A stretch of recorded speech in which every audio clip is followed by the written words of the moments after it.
Welcome to What Humanity Needs to Know. In today's episode, we ask one of the most controversial but crucial questions in religious history. What does Islam say about the Bible? In this video, we'll uncover what modern historical research says about the Bible's authenticity, how the Bible has evolved over centuries, and what the Qur'an teaches about the previous scriptures like the Torah, Psalms, and Gospel. You might think you know the Bible, but today you may hear things you've never heard before. Part 1. The Bible. What is it today? The Bible is not a single book. It's a collection of texts written by dozens of authors over more than 1,000 years.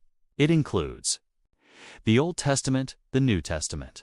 Written after Jesus, there is no single original manuscript of the Bible. What we have today are copies of copies, many written centuries after the events they describe. For example, the Codex Sinaiticus and Codex Vaticanus are two of the oldest complete manuscripts, and they date from the 4th century CE, more than 300 years after Jesus. According to the German Bible Society, there are over 400,000 variations among the ancient Greek manuscripts of the New Testament alone. Part 2. What do global scholars say? Let's look at what leading scholars from around the world, Christian, secular, and Jewish, say. 1. The Gospels were not written by the original disciples. Matthew, Mark, Luke, and John were not eyewitnesses. Most scholars agree the Gospels were written between 70 CE and 110 CE, 80 years after Jesus. 2 important doctrines were added later. The famous Trinity verse is absent from the earliest manuscripts. The ending of the Gospel of Mark was added later. 3. Church authorities shaped the Bible. The Council of Nicaea and later councils chose which books were divinely inspired. Many early Christian writings, like the Gospel of Thomas and Gospel of Barnabas, were excluded.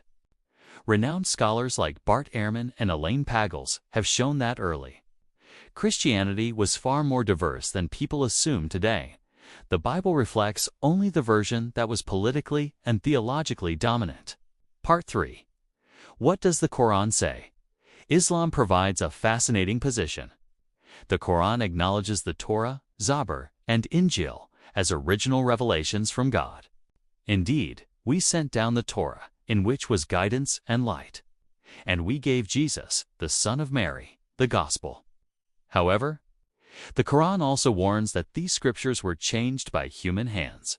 So woe to those who write the book with their own hands and then say, "This is from Allah," to exchange it for a small price.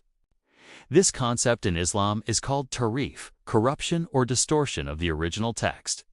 Islam doesn't reject the original messages, but it states clearly that what exists today is no longer pure revelation. Part 4. Islam's respectful yet critical view. Islam maintains respect for previous scriptures and their followers.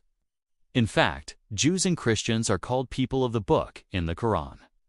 But the Qur'an also claims that it came to confirm the truth that remains and to correct what was altered. And we have revealed to you, O Muhammad, the book in truth, confirming the scriptures that came before it and as a guardian over it. The Qur'an positions itself not as an enemy of the Bible, but as a final revelation that protects the original message given to all prophets. Part 5. Contradictions and edits in the Bible. Let's examine a few examples of contradictions and changes that even Christian scholars acknowledge. 1. Who carried the cross? John 19:17 says Jesus carried it himself. Luke 23:26 says Simon of Cyrene carried it too.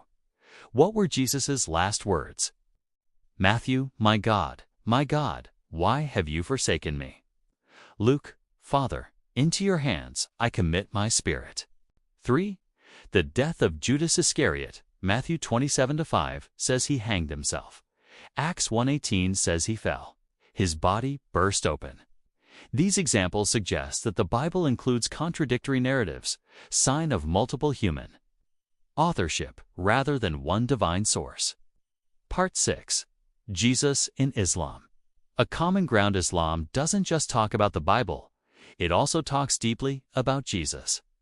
Muslims believe that Jesus was born of the Virgin Mary. He performed miracles.